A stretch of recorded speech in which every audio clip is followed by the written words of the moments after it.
मध्य प्रदेश में बदल गई विधानसभा की चुनावी समीकरण। अभी अभी आया मध्य प्रदेश से एक चौंकाने वाला सर्वे, क्योंकि जनता ने कर दिया एक बड़ा खुलासा। इसमें जनता ने बताया कि कौन होगा मुख्यमंत्री। नमस्कार, और आप देख रहे हैं पॉलिटिकल न्यूज। आप सभी का इस मध्य प्रदेश विधानसभा महागठबंधन ओपिनियन पोल में हार्दिक स्वागत है। जी हाँ, हम आज बात करने वाले हैं मध्य प्रदेश ओपिनियन पोल के बारे में। हम हर जिले की सीटों को विस्तार से जानेंगे, किसको कितनी सीटें मिलने का अनुमान है और कौन अब की बार अपनी सरकार बना सकता है। क्या अब की बार कमल अपनी सरकार बनाएगा या फिर कमलनाथ अपनी सरकार बनाएंगे। बने रहिए हमारे साथ, चलो शुरू करते हैं। लेकिन उससे पहले मैं आज सभी को बता दूं, मध्य प्रदेश में विधानसभा कुल 230 सीटें हैं और किसी भी पार्टी को पूर्ण बहुमत सरकार बनाने के लिए 116 सीटें जीतने की आवश्यकता होती है। जिस पार्टी के पास 116 या उससे अधिक सीटें होंगी वही पार्टी अपनी सरकार बनाएगी। और आप अब की बार मध्य प्रदेश में किसकी सरकार देखना चाहते हैं, कमेंट बॉक्स में अपनी राय अवश्य लिखें। लोकतंत्र को महत्वपूर्ण बनाने के लिए जनता की राय अवश्य होनी जरूरी है। तो चलिए दोस्तों शुरू करते हैं। देखिए, सबसे पहला जिला आता है ग्वालियर। ग्वालियर जिले में विधानसभा की कुल 6 सीटें हैं। यहाँ पर बराबर की टक्कर देखने को यहाँ पर भाजपा के खाते में 3, जबकि कांग्रेस के खाते में भी 3 सीट जाती दिख रही हैं। यदि इसके बाद हम बात करें श्योपुर जिले की, श्योपुर जिले में विधानसभा की कुल 2 सीटें हैं। यहाँ पर भाजपा का खाता खुलने की कोई संभावना नहीं है। 2 की 2 सीटें कांग्रेस के खाते में जाती दिख रही हैं। यहाँ पर भाजपा को काफी नुकसान का सामना करना पड़ सकता है। यदि इसके बाद हम बात करें डिडोरी जिले की, डिडोरी जिले में विधानसभा की कुल 2 सीटें हैं। 2 की 2 सीटें भाजपा के खाते में जाती दिख रही हैं। यहाँ पर कांग्रेस को काफी नुकसान का सामना करना पड़ सकता है। चलिए इसी के साथ हम बात करें इंदौर जिले की। इंदौर जिले में विधानसभा की कुल 9 सीटें हैं। भाजपा के खाते में 6, जबकि कांग्रेस के खाते में 3 सीट जाती दिख रही है।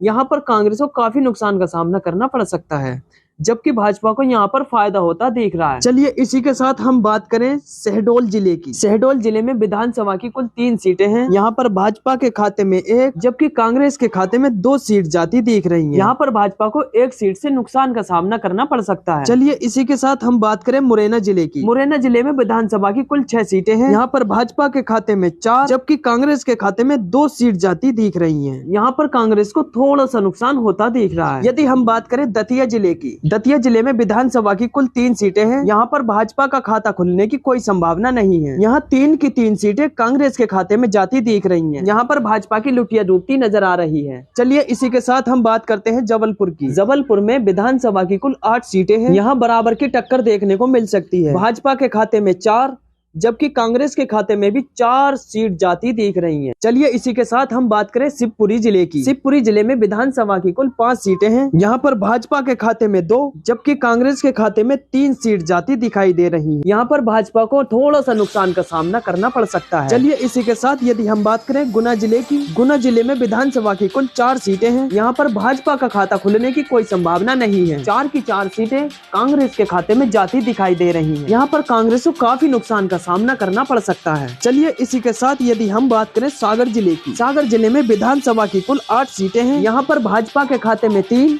जबकि कांग्रेस के खाते में 5 सीट जाती दिखाई दे रही है। यहाँ पर भाजपा को काफी नुकसान का सामना करना पड़ सकता है। चलिए इसी के साथ यदि हम बात करें उज्जैन जिले की, उज्जैन जिले में विधानसभा की कुल 7 सीटें हैं। यहाँ पर भाजपा के खाते में 2, जबकि कांग्रेस के खाते में 5 सीट जाती दिखाई दे रही है। यहाँ पर भी भाजपा को नुकसान का सामना करना पड़ सकता है। चलिए इसी के साथ यदि हम बात करें टीकमगढ़ जिले की, टीकमगढ़ जिले में विधानसभा की कुल 4 सीटें हैं। यहाँ आपको बराबर की टक्कर देखने को मिल सकती है। भाजपा के खाते में 2, जबकि कांग्रेस के खाते में भी 2 सीट जाती दिखाई दे रही है। चलिए इसी के साथ यदि हम बात करते हैं छतरपुर जिले की, छतरपुर जिले में विधानसभा की कुल 6 सीटें हैं। यहाँ पर भाजपा के खाते में 2, जबकि कांग्रेस के खाते में 4 सीट जाती दिखाई दे रही हैं। यहाँ पर भाजपा को थोड़ा सा नुकसान का सामना करना पड़ सकता है। चलिए इसी के साथ यदि हम बात करें भिंड जिले की, भिंड जिले में विधानसभा की कुल 5 सीटें हैं। भाजपा के खाते में 2, जबकि कांग्रेस के खाते में 3 सीट जाती दिखाई दे रही है। यहाँ पर भी भाजपा को थोड़े से नुकसान का सामना करना पड़ सकता है। चलिए इसी के साथ यदि हम बात करें दमोह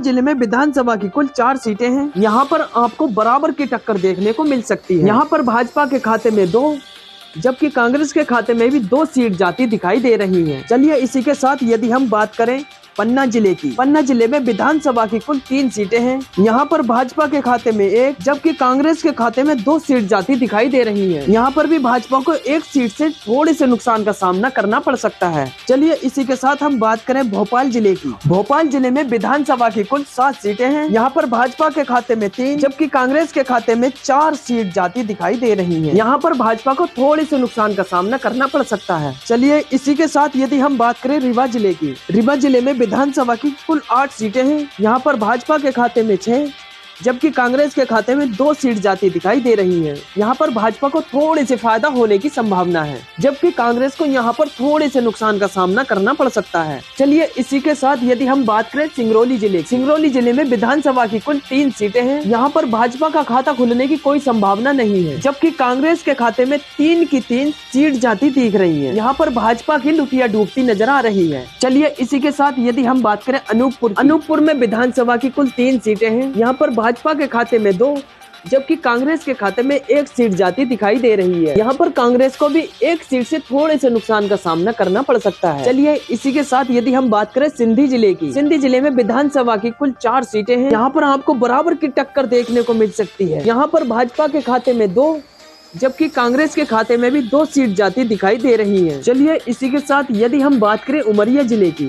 उमरिया जिले में विधानसभा की 2 सीटें हैं। यहाँ पर भाजपा का खाता खुलने की कोई संभावना नहीं है जबकि 2 की 2 सीटें कांग्रेस के खाते में जाती दिखाई दे रही है। यहाँ पर भाजपा की लुटिया डूबती नजर आ रही है। चलिए इसी के साथ यदि हम बात करें कटनी जिले की। कटनी जिले में विधानसभा की कुल 4 सीटें हैं। यहाँ आपको बराबर की टक्कर देखने को मिल सकती है। यहाँ पर भाजपा के खाते में 2 जबकि कांग्रेस के खाते में भी 2 सीट जाती दिखाई दे रही है। चलिए इसी के साथ यदि हम बात करें मंडला जिले की। मंडला जिले में विधानसभा की कुल 3 सीटें हैं। यहाँ पर भाजपा के खाते में 2 जबकि कांग्रेस के खाते में 1 सीट जाती दिखाई दे रही है। यहाँ पर भाजपा को थोड़े से फायदा होता नजर आ रहा है। चलिए इसी के साथ हम बात कर सकते हैं बालाघाट जिले की। बालाघाट जिले में विधानसभा की कुल 6 सीटें हैं। यहाँ पर भाजपा के खाते में 2 जबकि कांग्रेस के खाते में 4 सीट जाती दिखाई दे रही है। यहाँ पर भाजपा को थोड़े से नुकसान का सामना करना पड़ सकता है। चलिए इसी के साथ हम बात करते हैं सिवनी जिले की।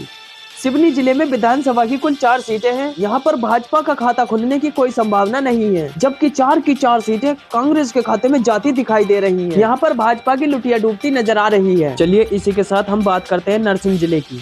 नरसिंह जिले में विधानसभा की कुल 4 सीटें हैं।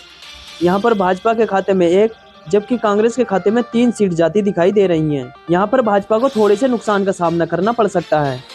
चलिए यदि हम बात करें छिंदवाड़ा जिले की। छिंदवाड़ा जिले में विधानसभा की कुल 7 सीटें हैं। यहाँ पर भाजपा के खाते में 3 जबकि कांग्रेस के खाते में 4 सीट जाती दिखाई दे रही हैं। यहाँ पर भाजपा को थोड़ी से नुकसान का सामना करना पड़ सकता है। यदि हम बात करें बैतूल जिले की। बैतूल जिले में विधानसभा की कुल 5 सीटें हैं। यहाँ पर भाजपा के खाते में 3 जबकि कांग्रेस के खाते में 2 सीट जाती दिखाई दे रही हैं। यहाँ पर भाजपा को थोड़े से फायदा होने की संभावना है। चलिए इसी के साथ यदि हम बात करें हरदा जिले की। हरदा जिले में विधानसभा की कुल 2 सीटें हैं। यहाँ पर भाजपा का खाता खुलने की कोई संभावना नहीं है जबकि 2 की 2 सीटें कांग्रेस के खाते में जाती दिखाई दे रही हैं। यहाँ पर भाजपा की लुटिया डूबती नजर आ रही है। चलिए इसी के साथ हम बात करें होशंगाबाद की। होशंगाबाद में विधानसभा की कुल 4 सीटें हैं। यहाँ पर बराबर की टक्कर देखने को मिल सकती है। यहाँ पर भाजपा के खाते में 2 जबकि कांग्रेस के खाते में भी 2 सीट जाती दिखाई दे रही हैं। चलिए इसी के साथ यदि हम बात करें रायसेन जिले की। रायसेन जिले में विधानसभा की 4 सीटें हैं। यहाँ पर भी आपको बराबर की टक्कर देखने को मिल सकती है। यहाँ पर भाजपा के खाते में 2 जबकि कांग्रेस के खाते में भी 2 सीट जाती दिखाई दे रही है। चलिए इसी के साथ यदि हम बात करें विदिशा जिले की। यहाँ पर भाजपा को थोड़े से फायदा होता दिख रहा है। विदिशा जिले में विधानसभा की कुल 5 सीटें हैं। यहाँ पर भाजपा के खाते में 3 जबकि कांग्रेस के खाते में 2 सीट जाती दिखाई दे रही हैं। चलिए इसी के साथ यदि हम बात करें सिंदौर जिले की। सिंदौर जिले में विधानसभा की कुल 4 सीटें हैं। यहाँ पर भाजपा का खाता खुलने की कोई संभावना नहीं है जबकि 4 की 4 सीटें कांग्रेस के खाते में जाती दिखाई दे रही हैं। यहाँ पर भाजपा को काफी नुकसान का सामना करना पड़ सकता है। चलिए इसी के साथ यदि हम बात करें रामगढ़ जिले की। रामगढ़ जिले में विधानसभा की कुल 5 सीटें हैं। यहाँ पर भाजपा के खाते में 2 जबकि कांग्रेस के खाते में 3 सीट जाती दिखाई दे रही है। यहाँ पर भाजपा को थोड़ी से नुकसान का सामना करना पड़ सकता है। चलिए इसी के साथ यदि हम बात करें शाजापुर जिले की। शाजापुर जिले में विधानसभा की कुल 3 सीटें हैं। यहाँ पर भाजपा के खाते में 1 जबकि कांग्रेस के खाते में 2 सीट जाती दिखाई दे रही हैं। यहाँ पर भाजपा को 1 सीट से थोड़े से नुकसान का सामना करना पड़ सकता है। यदि इसी के साथ यदि हम बात करें देवास जिले की। देवास जिले में विधानसभा की कुल 5 सीटें हैं। यहाँ पर भाजपा के खाते में 3 जबकि कांग्रेस के खाते में 2 सीट जाती दिखाई दे रही हैं। यहाँ पर भी भाजपा को थोड़ा फायदा होता दिख रहा है। चलिए इसी के साथ यदि हम बात करते हैं खड़ुआ जिले की। खड़ुआ जिले में विधानसभा की कुल 4 सीटें हैं। यहाँ पर भी आपको बराबर की टक्कर देखने को मिल सकती है। यहाँ पर भाजपा के खाते में 2 जबकि कांग्रेस के खाते में भी 2 सीट जाती दिखाई दे रही हैं। चलिए इसी के साथ यदि हम बात करें बुरहानपुर की। बुरहानपुर जिले में विधानसभा की कुल 2 सीटें हैं। यहाँ पर भाजपा का खाता खुलने की कोई संभावना नहीं है, जबकि 2 की 2 सीटें कांग्रेस के खाते में जाती दिखाई दे रही हैं। यहाँ पर भाजपा की लुटिया डूबती नजर आ रही है। चलिए इसी के साथ यदि हम बात करें खारगोन जिले की। खारगोन जिले में विधानसभा की कुल 6 सीटें हैं। यहाँ पर भाजपा के खाते में 4 जबकि कांग्रेस के खाते में 2 सीट जाती दिखाई दे रही हैं। यहाँ पर कांग्रेस को थोड़े से नुकसान का सामना करना पड़ सकता है। चलिए इसी के साथ यदि हम बात करें बड़वानी जिले की। बड़वानी जिले में विधानसभा की कुल 4 सीटें हैं। यहाँ पर भी आपको बराबर की टक्कर देखने को मिल सकती है। यहाँ पर भाजपा के खाते में 2 जबकि कांग्रेस के खाते में भी 2 सीट जाती दिखाई दे रही हैं। चलिए इसी के साथ यदि हम बात करें अलीराजपुर राज्य की। अलीराजपुर में विधानसभा की कुल 2 सीटें हैं। यहाँ पर भाजपा का खाता खुलने की कोई संभावना नहीं है, जबकि 2 की 2 सीटें कांग्रेस के खाते में जाती दिखाई दे रही हैं। यहाँ पर भाजपा को काफी नुकसान का सामना करना पड़ सकता है। चलिए इसी के साथ यदि हम बात करें झाबुआ जिले की। झाबुआ जिले में विधानसभा की कुल 3 सीटें हैं। यहाँ पर भाजपा के खाते में 1 जबकि कांग्रेस के खाते में 2 सीट जाती दिखाई दे रही है। यहाँ पर भाजपा को थोड़े से नुकसान का सामना करना पड़ सकता है। चलिए इसी के साथ यदि हम बात करें धार जिले की। धार जिले में विधानसभा की कुल 7 सीटें हैं। यहाँ पर भाजपा के खाते में 3 जबकि कांग्रेस के खाते में 4 सीट जाती दिखाई दे रही हैं। यहाँ पर भाजपा को थोड़े से नुकसान का सामना करना पड़ सकता है। यदि हम बात करें रतलाम जिले की। रतलाम जिले में विधानसभा की कुल 5 सीटें हैं। यहाँ पर भाजपा का खाता खुलने की कोई संभावना नहीं है, जबकि 5 की 5 सीटें कांग्रेस के खाते में जाती दिखाई दे रही हैं। यहाँ पर भाजपा की लुटिया डूबती नजर आ रही है। यहाँ पर भाजपा को काफी नुकसान का सामना भी करना पड़ सकता है। चलिए इसी के साथ यदि हम बात करें मंदसौर जिले की। मंदसौर जिले में विधानसभा की कुल 4 सीटें हैं। यहाँ पर भाजपा के खाते में 1 जबकि कांग्रेस के खाते में 3 सीट जाती दिखाई दे रही हैं। यदि हम बात करें नीमच जिले की। नीमच जिले में 3 सीटें हैं। यहाँ पर भाजपा के खाते में 1 जबकि कांग्रेस के खाते में 2 सीट जाती दिखाई दे रही हैं। यहाँ पर भाजपा को थोड़े से नुकसान का सामना करना पड़ सकता है। चलिए इसी के साथ यदि हम बात करें आगरा जिले की। आगरा जिले में विधानसभा की कुल 2 सीटें हैं। यहाँ पर भी आपको बराबर की टक्कर देखने को मिल सकती है। यहाँ पर भाजपा के खाते में 1 जबकि कांग्रेस के खाते में भी 1 सीट जाती दिखाई दे रही है। चलिए इसी के साथ यदि हम बात करें अशोकनगर की। अशोकनगर में विधानसभा की कुल 3 सीटें हैं। यहाँ पर भाजपा के खाते में 2 जबकि कांग्रेस के खाते में 1 सीट जाती दिखाई दे रही है। यहाँ पर कांग्रेस को थोड़े से नुकसान का सामना करना पड़ सकता है, जबकि यहाँ पर भाजपा को थोड़े से फायदा होता नजर आ रहा है। चलिए इसी के साथ यदि हम बात करें निवाड़ी जिले की। निवाड़ी जिले में विधानसभा की कुल 1 सीट है। यहाँ पर कांग्रेस का खाता खुलने की कोई संभावना नहीं है, जबकि यहाँ पर 1 की 1 सीट भाजपा के खाते में जाती नजर आ रही है। यहाँ पर कांग्रेस को काफी नुकसान का सामना करना पड़ सकता है। इस प्रकार आपने मध्य प्रदेश 230 विधानसभा सीटों का सर्वे विस्तार से जाना और यहाँ देखा गया कि 230 विधानसभा सीटों में से भाजपा के खाते में 95 जबकि कांग्रेस के खाते में 135 सीट जाती दिख रही हैं। पूर्ण बहुमत की सरकार बनाने के लिए 116 सीट जीतने की आवश्यकता होती है, जबकि भाजपा के खाते में कितनी रही 95, लेकिन कांग्रेस के खाते में 135 जाती दिख रही है। तो यहाँ पर कह सकते हैं इस सर्वे के अनुसार मध्य प्रदेश में कांग्रेस अपनी सरकार बनाने जा रही है। आपको क्या लगता है कि मध्य प्रदेश में किसकी सरकार बनेगी? कमेंट बॉक्स में अवश्य लिखें। और आप किसकी सरकार देखना चाहते हैं ये भी हमें जरूर बताएं। लेकिन लोकतंत्र को मजबूत बनाने के लिए जनता की राय भी महत्वपूर्ण होती है। यदि आपने हमारे चैनल को सब्सक्राइब नहीं किया है तो प्लीज आपसे रिक्वेस्ट है हमारे चैनल को सब्सक्राइब कर लें और इसी प्रकार की वीडियो देखने के लिए बेल आइकन को प्रेस कर दें। धन्यवाद।